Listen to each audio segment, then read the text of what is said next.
Project بننے جا رہا ہے اور وہ فیزیبل بھی نہیں ہے. اگر یہ گوادر پورٹ بن بھی جائے اور اس میں A380 جو ہے وہ لینڈ کر جائے تو اس میں گوادر کے مچھیروں کو کوئی فائدہ نہیں ہو, کیونکہ ان کا کوئی 380 نہیں ہے. وہ بیچاروں کو جو ہے وہ فش لینڈنگ جیٹی چاہیے اور وہ تقریباً کوئی 30-40 سال تک فیزیبل ہے ہی نہیں. اس کے علاوہ ایکسپریس وے ہے.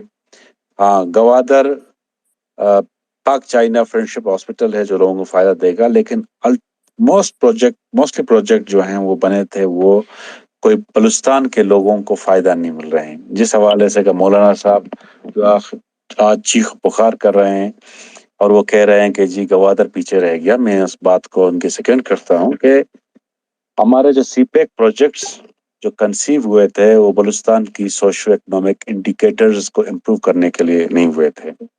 وہ موسٹلی جو ہے سی پیک پروجیکٹس اور گوادر پورٹ کو چلانے کے لیے ہوئے تھے. البتہ یہ ہماری اس گورنمنٹ کو میں کریڈٹ دیتا ہوں کہ انہوں نے یہ جو پروجیکٹ ہے سی پیک کا اس کو کھولا, اس کو کہا کہ کتنا جو ہے بینیفیشری ہے اور کتنا جو ہے وہ نہیں ہے. اس حوالے سے ہم نے بات چیت کی. اور ہاں, البتہ ایک چیز ہے, میں اب بلیم گیم میں نہیں جانا چاہوں گا. آپ دیکھیں ڈاکٹر مالک صاحب نے جو کیا نہیں کیا, بلوچستان کے لوگ ڈاکٹر مالک کو اچھی طرح جانتے ہیں کتنا وہ پاورفل آدمی تھے, اور جتنی ان کی جو ہے 7 MPS کی جو ہے بنیاد پہ وہ وزیر اعلیٰ بن گئے اور 21 کی بنیاد پہ جو ہے وہ ثناء اللہ زہری کو جو وزیر اعلیٰ نہیں بنایا گیا, اور اس کی بھی اپنی وجوہات ہیں. البتہ ایک بات ضرور میں کہوں گا کہ بلوچستان کے ساتھ جو ہے انتہائی زیادتی ہوئی, بلوچستان کے ساتھ جو ہے آج بھی زیادتی ہو رہی ہے, اور ہماری جتنی بھی وفاقی حکومتیں آتی ہیں صرف نعرے بازی کرتی ہیں بلوچستان کے ساتھ. البتہ ایک کام میں ضرور احسان اقبال صاحب اگر سن رہے ہوں گے, میں زرداری اور پیپلز پارٹی کو ضرور میں ان کو کریڈٹ دوں گا کہ انہوں نے آغاز بلوچستان کا جو ہے اس کی بنیاد رکھی. اس کے علاوہ انہوں نے جو ہے NFC ایوارڈ دیا جو بلوچستان کو کافی زیادہ فائدے ملے, اور اس میں ضرور تھوڑا بہت اگر کچھ ہو رہا ہے نہیں ہو رہا ہے, کرپشن کی نظر ہو گیا, وہ اپنی جگہ پہ. معذرت کے ساتھ ظہور صاحب, وہ NFC ایوارڈ پنجاب میں اگر شہباز شریف صاحب قربانی نہ دیتے تو بلوچستان کو اضافی فنڈنگ نہ ملتی. وہ NFC ایوارڈ پنجاب کے فنڈ شہباز شریف صاحب نے اپنا حصہ چھوڑا اور بلوچستان کو ملا, اس میں زرداری صاحب کا کوئی کمال نہیں تھا. خیر, وہ آپ کی بات درست ہے کہ آپ بالکل آپ کہہ رہے ہیں کہ آپ نے ضرور شہباز شریف صاحب نے جو ہے وہ ان کی بھی کنٹریبیوشن ہے, لیکن زرداری صاحب نے انیشیٹو لیا تھا تو تب یہ چیزیں جو ہے بلوچستان کو مل گئیں. جو 18ویں ترمیم بلوچستان کو ملا وہ زرداری صاحب کے ٹائم پہ ہوا تھا. ہاں, جہاں تک احسان اقبال صاحب آپ کے دور حکومت کی بات ہے, البتہ ایک چیز ہے, اگر Pakistan public finance management act اگر منظور نہیں ہوتا جو IMF کے کہنے پہ ہوا ہے, آپ کو بھی اچھی طرح پتا ہے اور مجھے بھی اچھی طرح پتا ہے, اس کے بغیر یہ جتنے بھی 162 بلین کے پروجیکٹس ہیں جو آپ کے دور میں ریفلیکٹڈ ہوئے تھے وہ تھرو ہی نہیں ہوتے. آج اگر بلوچستان میں تھوڑا بہت کام ہو رہا ہے وہ پبلک فائنینس مینجمنٹ ایکٹ کے توسط سے ہو رہا ہے, جو جس میں اواران اوشاب روڈ ہے اور باقی کئی روڈ ہیں. آپ کو اچھی طرح پتا کہ آپ ڈیولپمنٹ سیکٹر کے ساتھ تعلق رکھتے ہیں. اس کے بعد عمران خان کو بھی ہم اس بات کا کریڈٹ دیں کہ انہوں نے ساؤتھ بلوچستان پیکیج دیا ہے, تقریباً اس کی پورٹ فولیو کوئی $600 بلین کے 600 ملین قطع کلامی آپ کو میں کروں, یہ جو اواران اور روڈ آپ نے بتائی یا دوسرے بتائی, یہ سب کسی پبلک فائنانس ایوارڈ سے نہیں تھا. ان کا تعلق نواز شریف صاحب کے اس ویژن سے تھا کہ بلوچستان میں کنیکٹیوٹی جانی چاہیے, چونکہ کنیکٹیوٹی پہلا زینہ ہے ترقی کا. پسماندہ علاقوں کو اگر آپ نے ترقی دینی ہے تو سب سے پہلے انہیں آپ نے جوڑنا ہے, اور یہی دنیا بھر میں ترقی کا پہلا اصول ہے کہ کنیکٹیوٹی جائے گی تو تعلیم جائے گی, صحت جائے گی, روزگار جائے گا, زراعت جائے گی. تو یہ جو سڑکوں کے جال ہم نے شروع کیے تھے ہمارے دور میں, وہ ایک ویژن تھا ہمارا کہ ملک کو جوڑا جائے. آپ کی بات جی ظہور صاحب میں چاہوں گا کہ ثنا بلوچ صاحب اس کو جواب دیں, کیونکہ میں نے مجھے ذرا کنکلوڈ کرنے دیں. دیکھیں احمد اقبال صاحب نے درست کہا, میں دیکھیں ان کی انٹینشنز پہ میرے کوئی کوشچن نہیں ہے کہ انہوں نے ڈیفینیٹلی وہ پبلک سیکٹر ڈیولپمنٹ کے جو ہے آدمی ہیں, ڈیولپمنٹ سیکٹر کے آدمی ہیں. لیکن ایک بات پہ ہے, دیکھیں میں نہیں کہتا کہ جی کریڈٹ نواز شریف کو جائے عمران خان کو جائے، جس کے دور میں کام ہوا ہے میں اس کی بات کر رہا ہوں. ہاں البتہ آپ کے دور سے یہ پروجیکٹ ریفلیکٹڈ تھے، لیکن جب ان کی جو فیزیبلٹی نہیں بن رہی تھی وہ اسٹک اپ ہو گئے تھے. اس وقت کوئی 2019-20 کے جو ہیں جب بجٹ اپروو ہو رہا تھا، اس وقت میں نے پریس کانفرنس کی تھی. پھر اس کے بعد اسد عمر صاحب نے جا کے ان کو سارا اپروو کر دیا اور وہ کریڈٹ ان کو جاتا ہے، اس کو میں کریڈٹ دوں گا.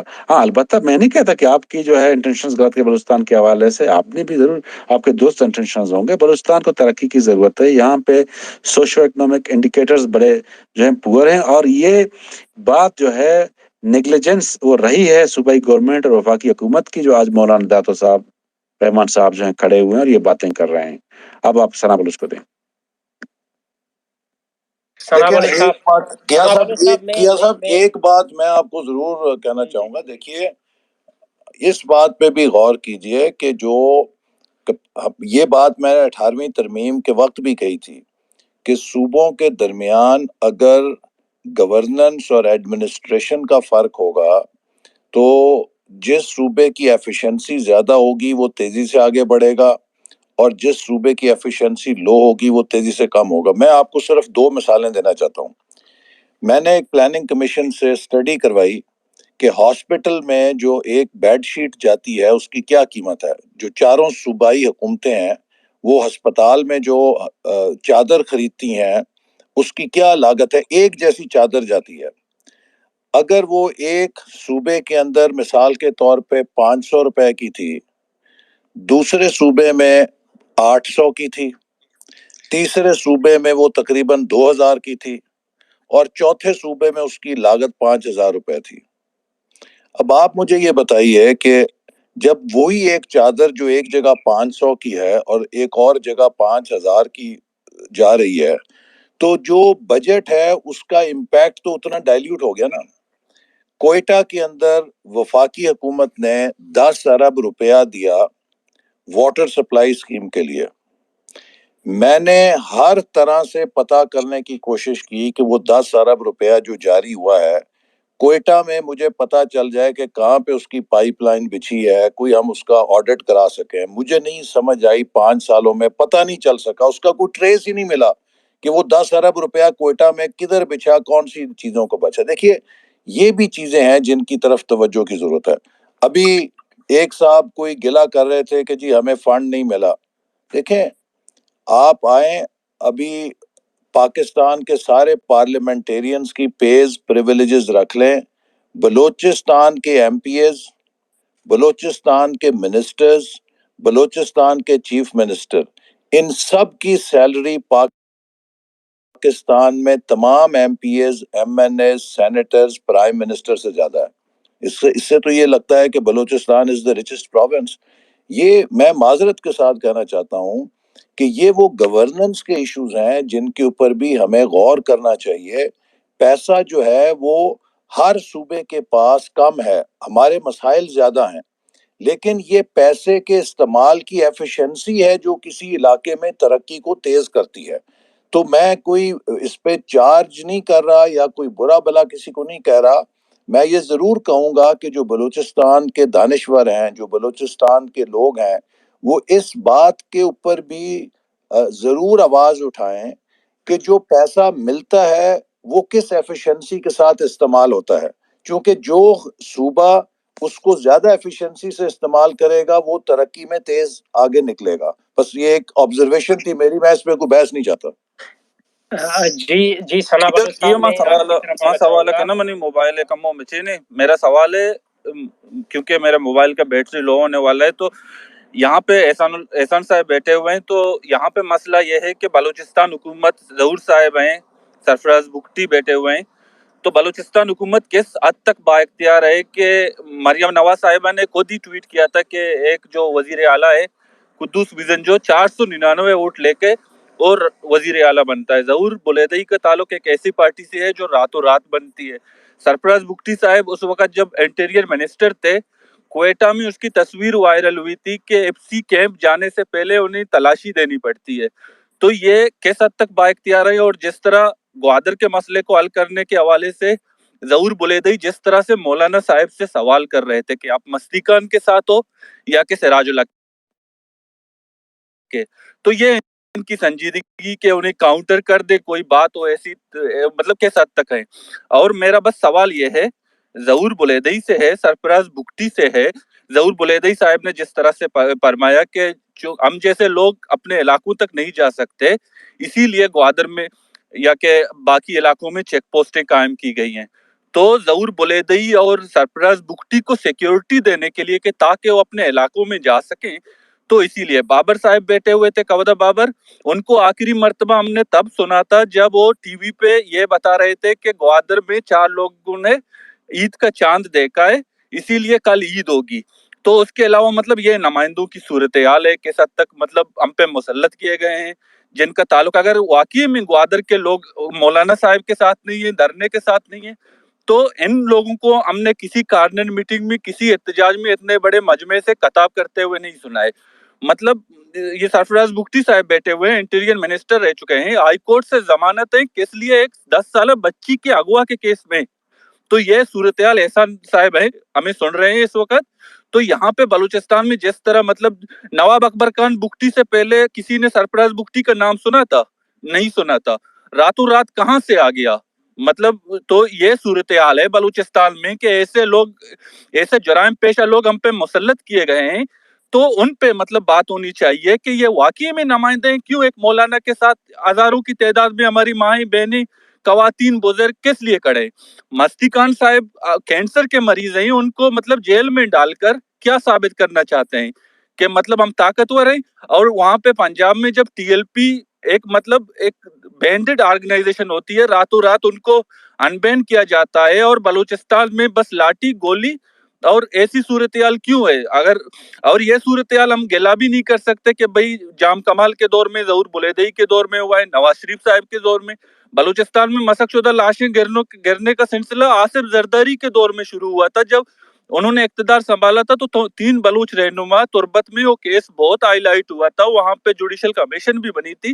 آج تک وہاں پہ ریزلٹ، اگر ہم جتنی بھی باتیں اس وقت کریں، جتنا بھی جھوٹ بولیں سچ بولیں، لیکن جو زمینی حقائق ہیں، گراؤنڈ ریالٹیز ہیں، وہاں پہ لوگ کے سال میں ٹھیک ہے بھئی گوادر میں ظہور بلیدئی صاحب کا سی پیک پروجیکٹ ہے. ظہور بلیدئی صاحب کا تعلق جس علاقے سے، ایک چھوٹا سا گاؤں ہے بلیدہ، وہاں پہ گھسنے کے لیے ہمیں 10 چیک پوسٹیں کراس کرنی پڑتی ہے. میں اپنے گاؤں تومپ سے جاتے ہوئے مند تک مجھے 10 چیک پوسٹیں، وہاں تو کوئی سی پیک روٹ نہیں ہے. وہاں پہ بلوچستان کے چھوٹے چھوٹے گاؤں میں اسکولز قبضہ، یہ اواران کاران ثنا صاحب کا اپنا علاقہ، وہاں پہ اسکول میں چیک پوسٹیں ایف سی کی لگی ہوئی ہیں. بلوچستان ایسا منظر ہے جیسے مطلب یہ مفتوحہ علاقہ ہے، اور جگہ جگہ آپ کو پنجاب میں گزرتے ہوئے بغیر 14 اگست کے کوئی پاکستان کا جھنڈا نظر آتا ہے؟ نہیں آتا. بلوچستان میں موٹر سائیکلوں پہ لوگ اپنے NIC لگا کے گھومتے ہیں. تو بلوچستان کی صورتحال یہ ہے، اور ہم باتیں کچھ اور کر رہے ہیں. ٹھیک ہے اور بس پیرجان صاحب، پیرجان ذرا صاحب آپ کا سوال آ گیا، میں ذرا چاہوں موقع گا کہ دیں سرفراز پلیز. بگٹی صاحب ریسپونڈ کریں. جی جی سرفراز صاحب. جی تھینک یو سو مچ جی. میں کیونکہ بڑا لیٹ میں نے جوائن کیا ہے، یہ پہلے میں کچھ جواب پیردان بلوچ صاحب کے دینا چاہتا ہوں. شاید آپ مجھے نہیں جانتے تھے، لیکن احسن اقبال صاحب کی والدہ اور میرے والد آپس میں کولیگ تھے، اور میں اسی بلوچستان کا رہنے والا ہوں. مجھے آپ سے کوئی سرٹیفکیٹ نہیں چاہیے. اور my father was the first one who dares to contest elections against نواب اکبر خان بگٹی. تو there is a history, there is a political history. اور میں اس پر مزید جانا نہیں چاہتا ہوں کہ میں ہر اس بات کا جواب دوں کہ جس میں کیا کہتے ہیں آپ پرسنل اٹیکس کریں.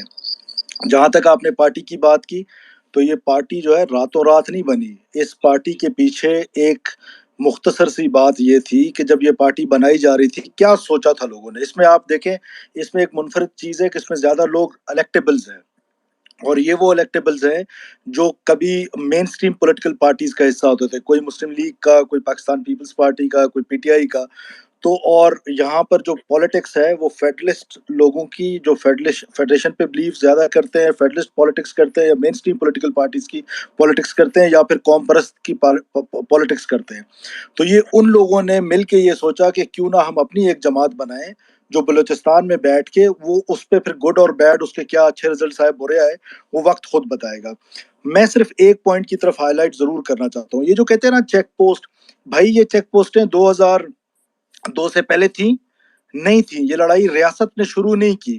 ماما قدیر صاحب کے فرزند اور ذاکر مجید صاحب نے خضدار میں جلسے میں یہ خطاب کرتے ہوئے، یہ ساری چیزیں یوٹیوب پہ موجود ہیں، کہ وہ براوی میں کہتے ہیں کہ یہ ریاست کی لڑائی نہیں ہے، یہ ہم نے شروع کی اور دھرتی خون مانگتی ہے. اور خون کس کا مانگتی ہے؟ دشمن کا. دشمن کون ہے؟ پاکستان کی فوج. تو یہ لڑائی جب شروع ہوئی ہے تو اب آپ مجھے بتائیں کہ اگر چیک پوسٹیں نہ ہوں تو آ کے لوگوں کی کلنگز کریں. 2006 میں نواب بگٹی کا واقعہ ہوتا ہے. یہ 2009 تک تو بلوچستان میں بڑا پیس رہا. 2009 کے بعد لوگوں کو یاد آیا نائی دھوبی اور پنجابیوں کا قتل شروع کر دیا.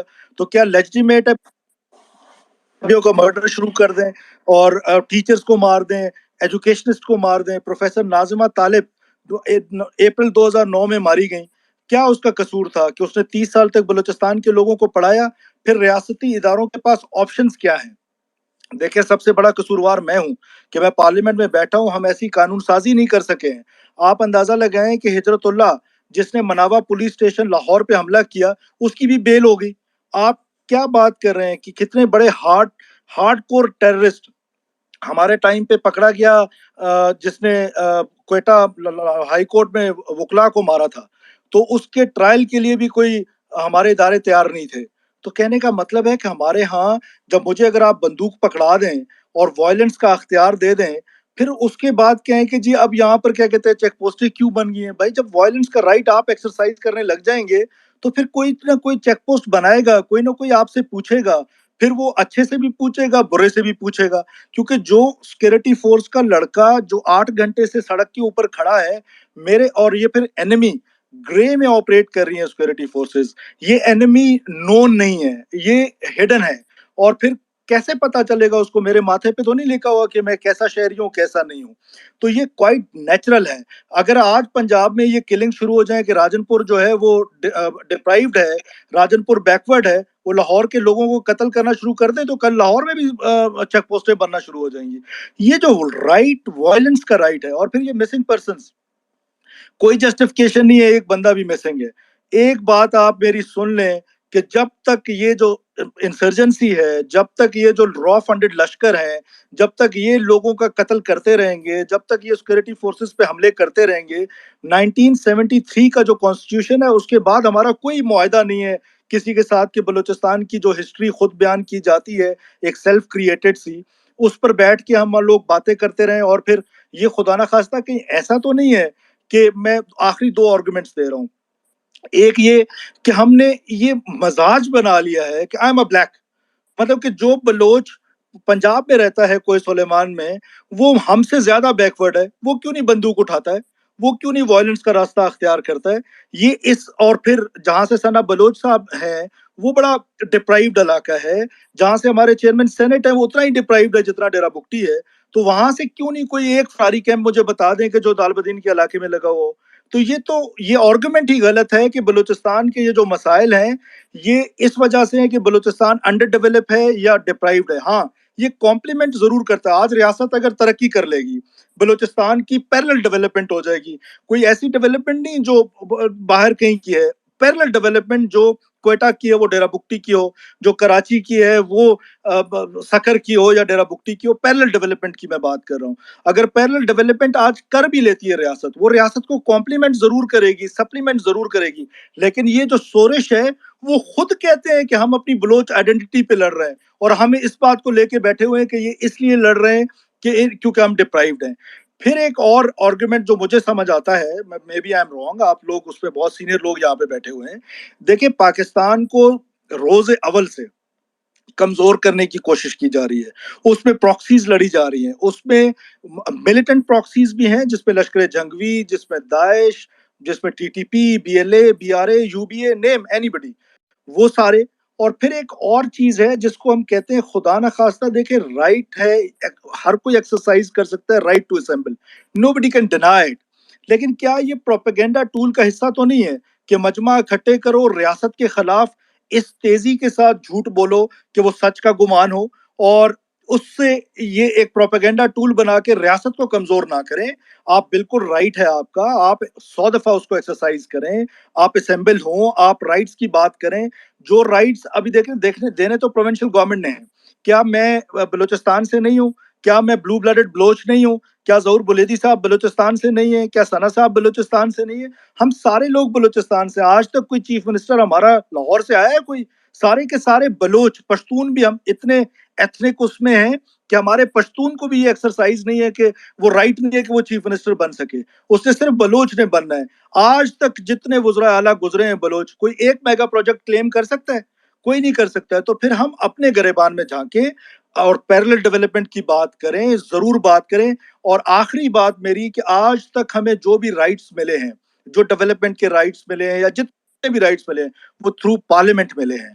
وہ چاہے 1 یونٹ کا ٹوٹنا پروونسز کا بننا تھا, چاہے 18th امینڈمنٹ کا تھا, اور یہ ساری چیزیں پارلیمنٹ سے ملی.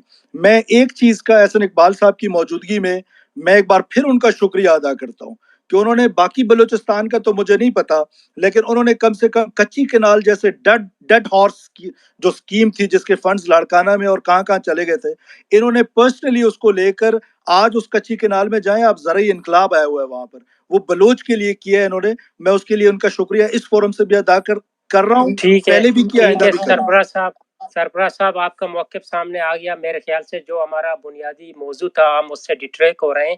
میں ثنا بلوچ صاحب آپ کی طرف اب آنا چاہوں گا. بدعنوانی اور بیڈ گورننس بلوچستان کے بہت سنگین مسائل ہیں. کیا آپ ان پر تھوڑی سی گفتگو یا ان پر تھوڑی سی روشنی ڈالنا چاہیں گے؟ جی ثنا صاحب.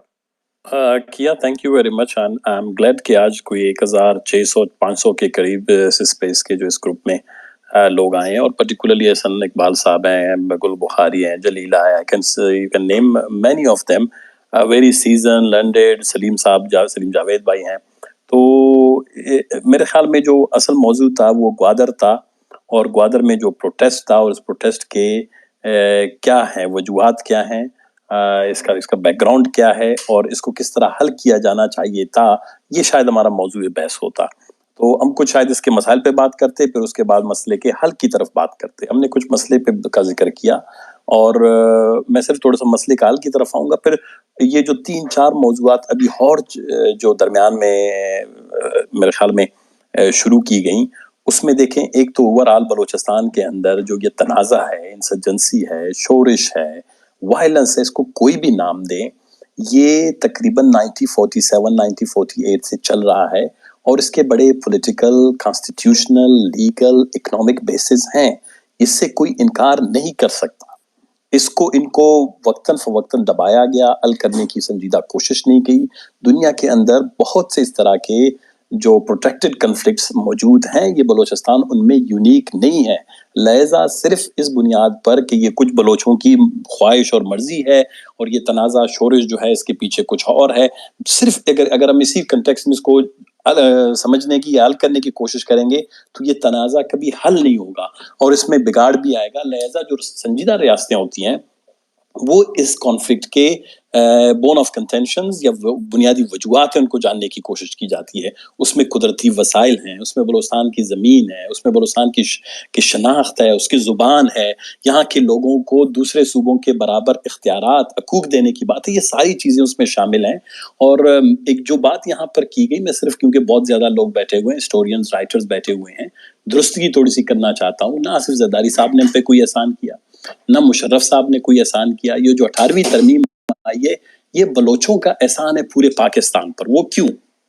جب 2003 میں بلوچستان کے اندر اسی طرح جس طرح آج مولانا ہدایت الرحمان صاحب بیٹھے ہوئے ہیں, یہ جو جلسے جلوس ہو رہے ہیں, اسی طرح بہت بڑی بلوچستان کے اندر موومنٹ چلی, اور پرٹیکولرلی 4 جماعتی بلوچی اتحاد تھا, اس کے ساتھ پھر پونم کا بھی تھا کمپوننٹ ایک, اور یہاں پر ایک بہت بڑی موومنٹ چلی کہ جو کانسٹیٹیوشن ہے پاکستان کا بڑا ریلیکٹنٹ ہے, فلیکسیبل نہیں ہے, بلوچستان کو اختیارات نہیں ہے. یہ جو کافی لوگ بات کرتے ہیں کہ ہم فیڈریشن کی بات نہیں کرتے, بلکہ ہم نے ایک فلیکسیبل اور اسٹرانگ فیڈریشن کی بات کی. 2003 اور 4 میں اس پہ کمیٹی بنی. I was part of that committee.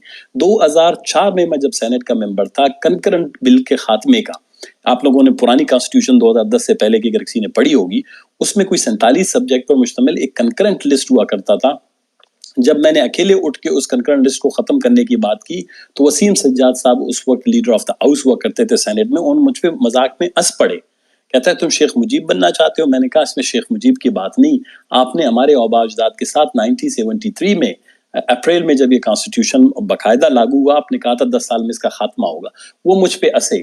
پھر 2004 کے بعد جب 2005 اور 6 میں کمیٹی بنی تو اسی پہ بات چیت شروع ہوئی، اور یہ جو 18th امینڈمنٹ ہے دراصل یہ بلوچستان کی اس جدوجہد، تکلیف، مشکلات، اس میں نواب گلبار بگٹی کا خون، شہادت، قربانیاں، اس میں سب شامل، اس میں کوئی انکار نہیں کر سکتا، ورنہ پاکستان میں آج تو آپ محمود الرحمان کمیشن کی رپورٹ ڈسکلوز نہیں کر سکتے، کانسٹیٹیوشن کو ری اوپن کرنا، اس کو ری نیگوشیٹ کرنا، ڈسکس کرنا، انیشیٹو بلوچستان کا تھا، جدوجہد بلوچستان سے ہوئی، ڈیفینیٹلی اس میں پھر جو بھی گورنمنٹس اس وقت بنی ان گورنمنٹ نے جو ہے اس کو امپلیمنٹ کیا۔ پھر اس کے بعد جب بلوچستان پیکج کی بات آئی، این ایف سی ایوارڈ، یہ اگر کوئی بلوچستان کمیٹی کی پوری رپورٹ آپ پڑھیں تو پھر آپ ہسٹری کو، فیکٹس کو، فگرز کو، سارے دوست جو ہیں وہ سمجھنے کی کوشش کریں گے کہ اس کے پیچھے اس کے لاجک کیا تھا، ڈسکشنز کیا ہوئی۔ اور یہ جو مولوی ہدایت الرحمان صاحب ابھی بات کر رہے ہیں، یہی باتیں دراصل ہم نے 2004 سے 5 سے ہی شروع کر دی تھی کہ بلوچستان کا جو ریلیشن شپ ہے پاکستان کے ساتھ وہ کمزور ہوتا جا رہا ہے۔ اس وقت وائلنس شروع نہیں ہوئی،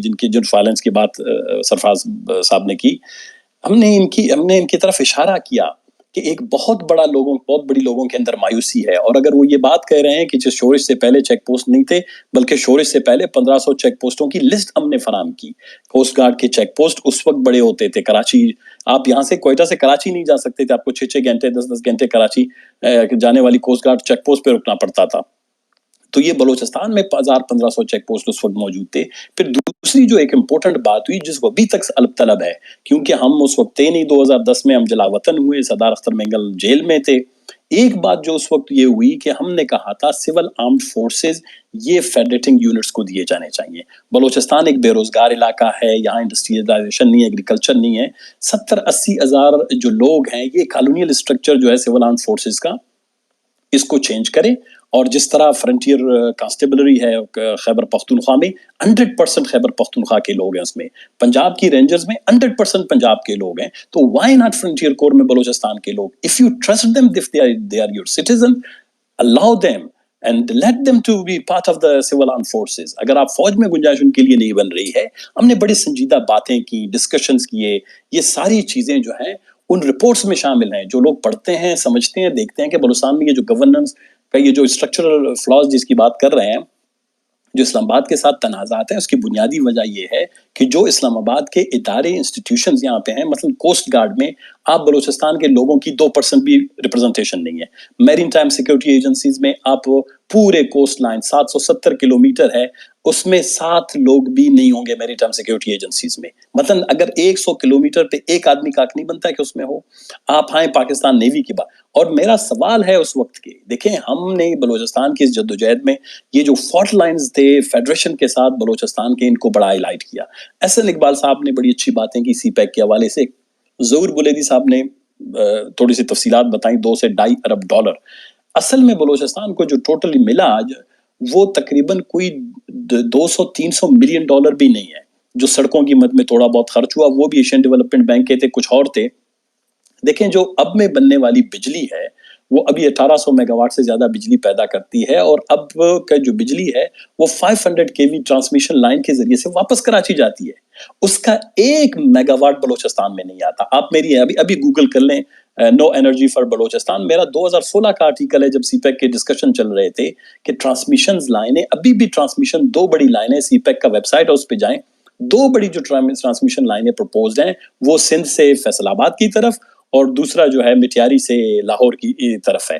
یہ تقریباً 2000 ارب کی اسکیم ہے، یعنی تقریباً میرے خیال میں 2 سے کوئی اچھا خاصا 20 ارب کے، I don't know exact figure, مجھے تھوڑا سا بھول گیا، پر یہ سب سے بڑے ٹرانسمیشن لائن کے پروجیکٹس ہیں۔ تو جو اگر انرجی بلوچستان کو کیوں نہیں مل رہی، جس طرح احسن اقبال نے بالکل صحیح بات کی، دیکھیں انفراسٹرکچر بہت ضروری ہے قوموں کی ترقی کے لیے، انرجی قوموں کی ترقی کے لیے بہت ضروری ہے، ایجوکیشن، امپلائمنٹ، امپاورمنٹ، اور دوسری بات یہ ہے کہ بلوچستان میں گورننس کے جو فالٹ لائنز ہیں، بڑا جائز حسن اقبال صاحب نے بالکل بڑی اچھی نشاندہی کی کہ یہاں پر وہ چیز جو اگر آپ کو پنجاب کی بیوروکریسی اسٹیبلشمنٹ وہ 500 میں خریدتی ہے، یہاں 5000 میں خریدی جاتی ہے۔ Absolutely you are right.